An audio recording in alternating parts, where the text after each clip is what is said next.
ने कहीं बाजार में लगाया या दुकान ही इतनी महंगी होगी कि वो चीज तो बिक रही है लेकिन मुनाफे के नाम पर कोई भी नहीं होता। तो वो सब सारी चीजें, मेरा कहने का मतलब आप मैनेजमेंट जब तक नहीं सीखेंगे, हर चीज आपको मैनेजमेंट सीखना पड़ेगा और बखूबी सीखना पड़ेगा ताकि उसमें आपको कामयाबी मिले। ठीक है, आप मतलब किसी से आपको नहीं समझ में आता तो पहले उसके नेगेटिव पॉइंट सोचे। हर धंधे के मैं पहले ही बताता हूँ कि भैया धंधा करने से पहले उसके नेगेटिव पॉइंट जरूर सोच ले, कि किसी ने भी कुछ भी बताया लेकिन वहां पे क्या है, पहले आप वो देख लेंगे कि भाई इसमें कमी क्या आने वाली है।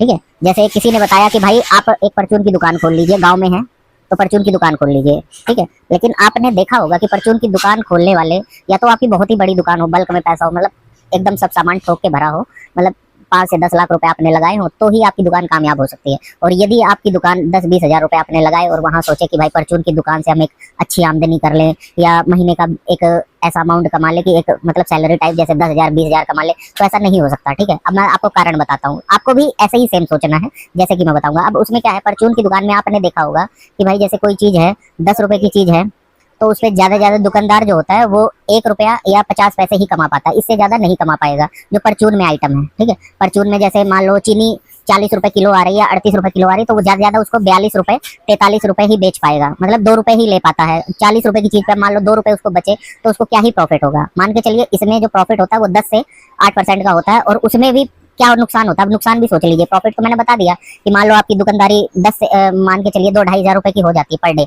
अच्छी दुकान चलती है तो आपकी 2-2.5 हजार की दुकानदारी हो जाती है। लेकिन फिर ये सोचिए कि उस दुकानदारी में 2-2.5 हजार की जब दुकानदारी आप करेंगे तो ज्यादा ज्यादा 200 से 250 रुपए आपको बचेंगे। मैं 10% मार्जिन लेकर के यहाँ चल रहा हूँ और इससे ज्यादा होता भी नहीं है।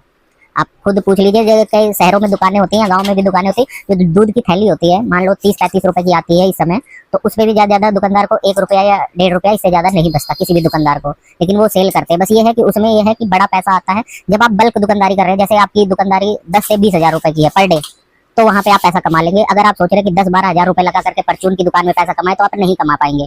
ठीक है, और उसमें भी क्या हुआ, अब आपने सोच लिया कि चलो घर पे बैठे 200-250 रुपए ही आएंगे।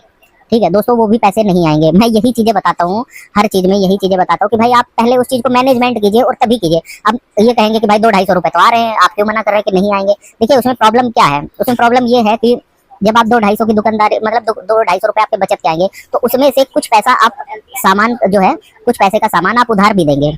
और उधार का ये सिस्टम होता है कि दोस्तों कई बार उधार जो होता है वो आ भी जाता है और कई बार जो उधार होता है वो नहीं भी आता है। मतलब कई बार जो कस्टमर होते हैं उधार वाले वो टाइम से पैसा दे देते हैं और कई बार कई कस्टमर ऐसे होते हैं कि वो भाई बहुत ही दुखी करते हैं और कई बार तो पैसा भी नहीं मिलता।